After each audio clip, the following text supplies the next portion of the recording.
నిత్య పూజలివివు నేరిచినను ప్రత్యక్షమైనట్టి పరమాత్మునికి నిత్య పూజలివివో.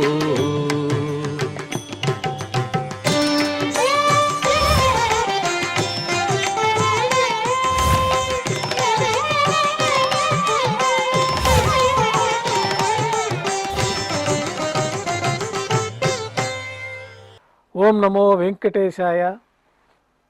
మంగళవారము, శ్రీ పరాభవనామ సంవత్సరము, ఉత్తరాయణము, గ్రీష్మ ఋతువు, జ్యేష్ఠమాసము, శుక్లపక్షము, దశమి తిథి, ఉత్తరా పల్గుని నక్షత్రము, మే 26, 2026.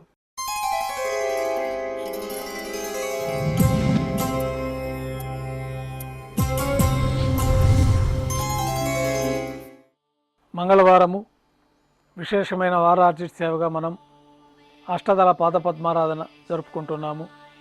మాధ్యాహ్నిక ఆరాధన కార్యక్రమంలో భాగంగా స్వామివారికి నిర్వహించబడే అష్టోత్తర శతనామార్చన ప్రతిరోజు ఏకాంతముగా తులసీ దళములతో నిర్వహించబడుతుంది. ఈరోజు మంగళవారం అదే ఆర్జిత సేవగా భక్తుల దర్శనార్థం 108 అష్టదళ స్వర్ణ కమలాలతో నిర్వహించబడుతుంది. అష్టోత్తర శతనామార్చన తర్వాత శ్రీవారికి మాధ్యాహ్నిక నివేదనలు ఆరగింప చేయబడతాయి. వెంటనే సర్వదర్శనం ప్రారంభమవుతుంది. ఉభయ దేవేలతో శ్రీ మలయప్ప స్వామివారు బంగారు తీర్చిపోయిన వేంచేసి విమాన ప్రదక్షిణంగా సంపంగి ప్రాకారంలో కల కళ్యాణ మండపానికి చేరుకుంటారు. కళ్యాణోత్సవం ప్రారంభమవుతుంది. పుణ్యాహవాచనము, అంకురార్పణ, రక్షాబంధనము, అగ్నిప్రతిష్ఠ, స్వామివార్లకి అమ్మవార్లకి నూతన పట్టు వస్త్రాల సమర్పణ, మహాసంకల్ప పఠనం, మాంగళ్యాలకి అభిషేకము, ఆరాధన పూర్తయిన తర్వాత స్వామివారి తరఫున మాంగళ్యాలను అమ్మవారికి సమర్పణ గావించి ఈ సందర్భంగా స్వామివారికి అమ్మవార్లకి కర్పూర నీరాజనం సమర్పించి విశేషమైన హోమాలతోటి పూర్ణాహుతి పూర్తి అయిన తర్వాత మాలా పరివర్తనం అనే కార్యక్రమాన్ని నిర్వహించి ఉభయ దేవేరులను శ్రీవారి చెంతకు చేర్చి ఈ సందర్భంగా అక్షతారోపణం అనే వైదిక కార్యక్రమాన్ని నిర్వహించి కర్పూర నీరాజనము, నైవేద్యము, తిరిగి కర్పూర నీరాజనంతో కళ్యాణోత్సవం పూర్తి అవుతుంది. కళ్యాణోత్సవం భక్తుల దర్శనం అనంతరం ఉభయ దేవేలతో శ్రీ మలయప్ప స్వామివారు ధ్వజస్తంభం వద్ద గల అద్దాల మండపానికి చేరుకుంటారు. ఊంజల్ సేవలో భాగంగా వేద పండితులు పారాయణం చేస్తూ ఉంటారు. ఊంజల్ సేవ వైభవంగా నిర్వహించి కర్పూర నీరాజన సమర్పణతోటి ఊంజల్ సేవ పూర్తి అవుతుంది. ఉభయ దేవేలతో శ్రీ మలయప్ప స్వామివారు మేళతాళాలతో ఊరేగింపుగా ఆలయం వెలుపల గల వైభవోత్సవ మండపానికి చేరుకుంటారు. ఆర్జిత బ్రహ్మోత్సవంలో భాగంగా స్వర్ణ గరుడ వాహనం పైన శ్రీ మలయప్ప స్వామి వారు వేంచేస్తారు. కర్పూర నీరాజనంతో స్వర్ణ గరుడ వాహన సేవ పూర్తి అవుతుంది. హనుమంత వాహనం పైన శ్రీ మలయప్ప స్వామి వారు వేంచేస్తారు. కర్పూర నీరాజన సమర్పణతోటి హనుమంత వాహన సేవ పూర్తి అవుతుంది. పెద్ద శేష వాహనం పైన శ్రీ మలయప్ప స్వామి వారు వేంచేస్తారు. కర్పూర నీరాజన సమర్పణతోటి పెద్ద శేష వాహన సేవ పూర్తి అవుతుంది. ఉభయ దేవేలతో కలిపి శ్రీ మలయప్ప స్వామి వారికి బంగారు తిరిచిపోయిన కర్పూర నీరాజన సమర్పణతోటి ఆర్జిత బ్రహ్మోత్సవం పూర్తవుతుంది. సాయం సంధ్య వేళలో 1000 దీపాలతో అలంకరించబడి ఉన్న సహస్ర దీపాలంకరణ సేవ మండపానికి ఉభయ దేవేలతో శ్రీ మలయప్ప స్వామి వారు చేరుకుంటారు. వేదం, గానం, నాదం నడుమ సహస్ర దీపాలంకరణ సేవ నిర్వహించి నక్షత్ర నీరాజనము, కర్పూర నీరాజన సమర్పణతోటి దీపాలంకరణ సేవ పూర్తి అవుతుంది.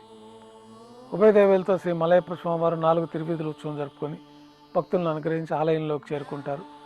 ఆలయంలో నైవేద్యం అయిన తర్వాత గర్భాలయంలో వేంచేస్తారు. వెంటనే రాత్రి తోమాల సేవ ప్రారంభమవుతుంది.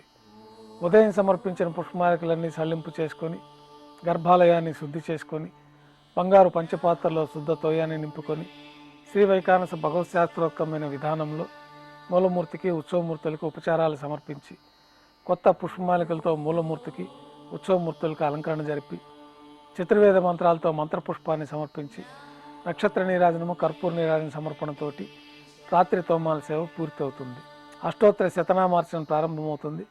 తులసీ దళములతో శ్రీవారి పాదపద్మాలకు అష్టోత్తర శతనామార్చన నిర్వహించి నక్షత్ర నీరాజనము, కర్పూర నీరాజనంతో అష్టోత్తర శతనామార్చన పూర్తి అవుతుంది. రాత్రి నైవేద్యంలో భాగంగా అన్నప్రసాదాలు, పన్యారాలు, దోశ, ఘంటానాదం మధ్య శ్రీవారికి నైవేద్యంగా సమర్పించి తిరువీస నైవేద్యం పూర్తి అయిన తర్వాత భక్తులని సర్వదర్శనానికి అనుమతిస్తారు.